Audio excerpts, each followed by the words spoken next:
Hello and welcome to the Spartan Newsroom for your Election Day update, Tuesday, November 6th. I'm Chloe Peter. And I'm SF McGlone.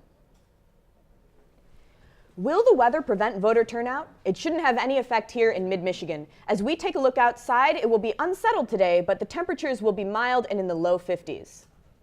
Well, Shannon, today is Election Day. Lest we forget. The polling locations in Lansing and surrounding communities opened at 7 a.m. and have been busy all morning. Bob Ulrich is the precinct captain at Precinct 2, located at Martin Luther Chapel on Abbott Road.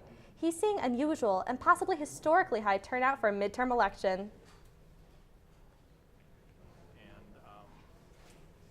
We were very busy. I mean, we had 8 people in line when I opened the polls at 7 a.m. Within the first half hour, we targeted 45 voters by 7:30. This is not a large precinct, but to be this busy this early in the day is, I think, an indication of what we're going to see throughout the day.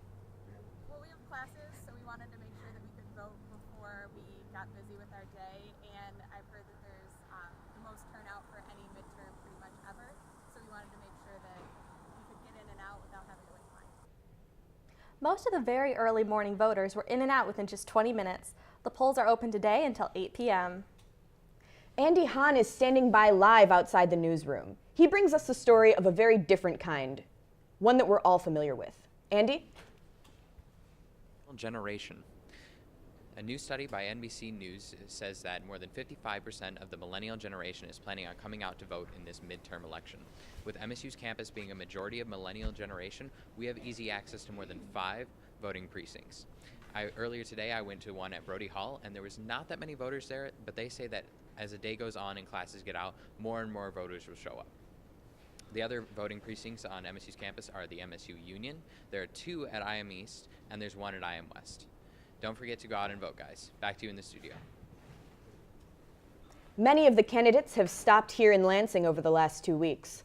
Republican U.S. Senate candidate John James stopped at the Michigan State tailgate during the big game. He said coming to East Lansing is a great way to talk to Michiganders from around the state and to enjoy a good football game.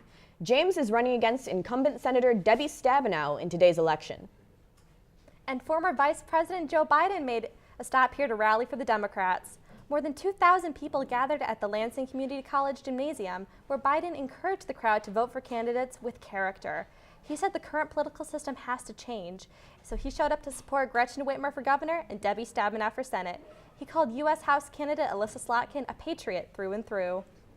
There's no excuse not to get out to the polls. Free and discounted transportation is available here in East Lansing. Uber is offering free rides to the polls all day with a Get to the Polls button on the app, and Lyft is offering free or discounted rides, including 50% off trips and free rides to underserved communities.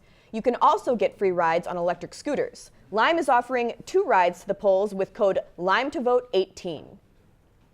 That will do it for your Spartan News update. Be sure to tune in to Focal Point this evening as the polls close, either on Facebook Live or at SpartanNewsroom.com. The team will have a half-hour election special with an in-depth look at Michigan races. Cut.